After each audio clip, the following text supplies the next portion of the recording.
Hey guys, welcome back to another video. So, it's currently February 7th right now, which means it's the month of love. It's the month of heart giving my heart to you. Basically, what I'm trying to get at is that Valentine's Day is just around the corner. It actually happens to be one of my favorite holidays. I've just kind of always loved Valentine's Day since I was like really little. I always dressed up for it. Pink is like a great color. Hearts are a fun shape. And up until I think like 8th grade, I was dressing up for Valentine's Day. What I'm saying is that I love Valentine's Day. It's a great holiday. Unfortunately, with every great holiday and something that you could have appreciation for, like Valentine's Day and going out on dates and stuff like that, there's always gonna be a downside. In today's video, we're gonna be reading some scary Valentine's Day stories. We're gonna start off with, I don't wanna say like easy stories, but stories that, they're minor. They're just like embarrassing, kind of Valentine's Day stories. And then we're gonna get into like stalker stories. This first story that we're gonna read is called Check Yes or No or Oops. Huh? In 5th grade, I had a huge crush on a boy named Charlie and made him one of those cards that asked, "Do you like me? Check yes or no." But I'd filled it with like word searches and riddles to try and figure out my identity, even though it was obvious because I was staring at him the whole time. I was so entranced watching him solve his Valentine that I wasn't paying attention, as I tipped so far back in my chair that it slipped and I fell and my finger was crushed between the chair and a filing cabinet. I started sobbing and ran to the nurse. By the time I returned to school, Charlie was gone. I'm a little curious. When was the next time this person saw Charlie?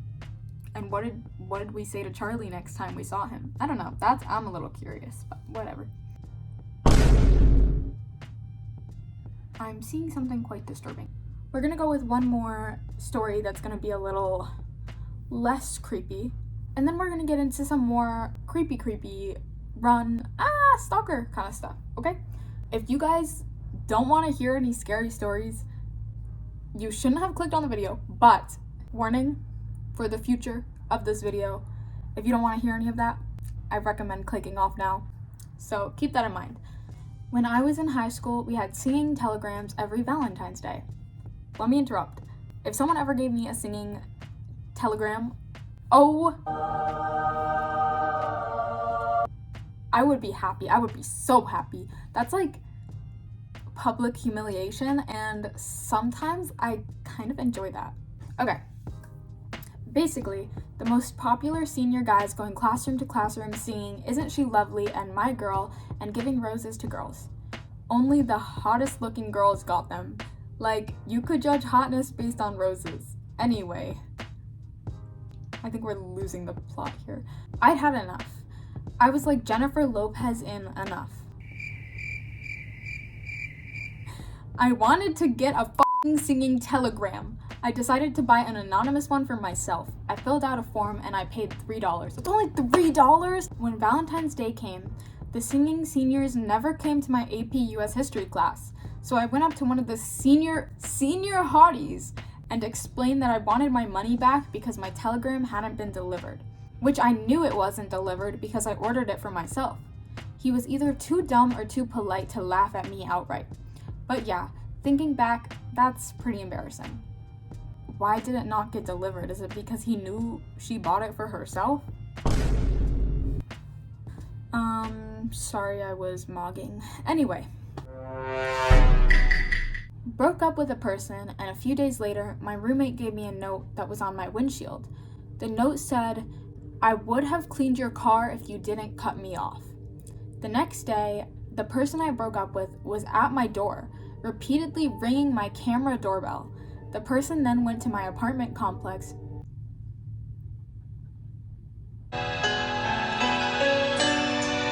The girl who's gonna make you, and who I've been is with you on these beaches. Anyway, the person went to my apartment complex office and told the clerks that they hadn't seen me in weeks and asked if they could be let into my apartment to check in on me. that's a little creepy. The clerks at the office called me and told me everything. They also said that the person waited outside of the apartment for a long time. You know what this person should do? You know, like famous galleries and stuff, how they have those lasers set up everywhere so you can't like go past it without an alarm going off and like the police coming. This person should get that. Because if this is happening to you, if there's a person outside your window, I used to have this weird fear, I don't know if it's irrational or not, of like people being outside my window. And I say that as my blinds are open for the first time in like 10 weeks, but whatever. Yeah, no, just do that. Set up those lasers. I just read something that is... I literally had someone at the club break into my house and was sitting on my couch indecent when I got home from work. What? Okay. I was a shift leader at Taco Bell.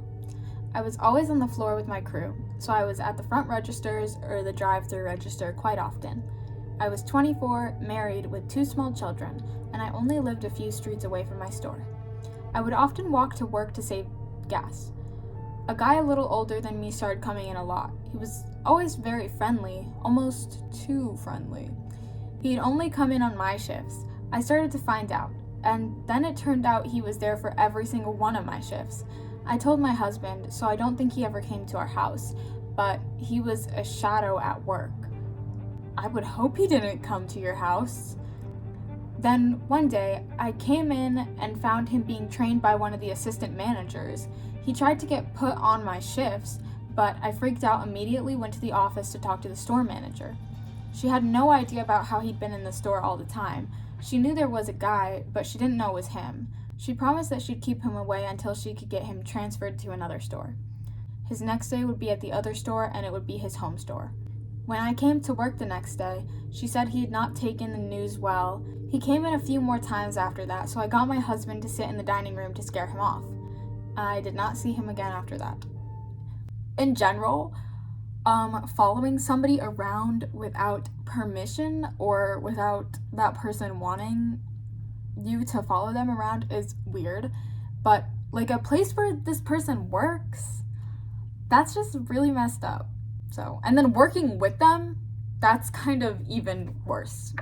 Wait, this is like creepy to talk about. This is like freaking me out, guys. I don't know why this is like scaring me, because my blinds are open for the first time in 10 weeks and I'm thinking maybe they shouldn't be. I'm scared. Okay, this next story. Okay. I had a stalker when I was a teenager, but I never found out who it was. For a long time, I would just notice little weird stuff. Someone in the backyard at night. Okay, Queen, that's not little. That's not little. If anybody watching this, if you notice somebody in your backyard, that's not little. That's not little. Let's get that in our heads, okay? Not little. Tapping on my window. Queen. But I wrote a lot of it off as possible pranks or whatever until one night. Oh gosh. One night, I was up late on my computer. It was like 2 a.m. My parents were asleep in bed, and then the doorbell rang. I went to my parents' room and woke them up. They said they didn't hear it, but the next morning, my dad found a pile of cigarette butts outside the window where I had been on the computer. I promise you, if there was tapping on my window, and if I saw a person in my backyard, let's talk about that. If I saw a person in my backyard, I would not be able to sleep for a decade. Every single person in all of these stories get a restraining order on the person who is following you, because that's not legal. Why are we outside people's windows? Can we please chill? I hope you guys enjoyed me reading some scary Valentine's Day stories. Please be safe out there. I hope all of you have a great Valentine's Day. Thank you guys so much for watching. My Twitch that I go live on every Friday, most times every Friday, is linked below. So be sure to follow me on there. And yeah. See you later, alligator, in a wild crocodile, and don't forget to smile. Peace out. Love you. Bye.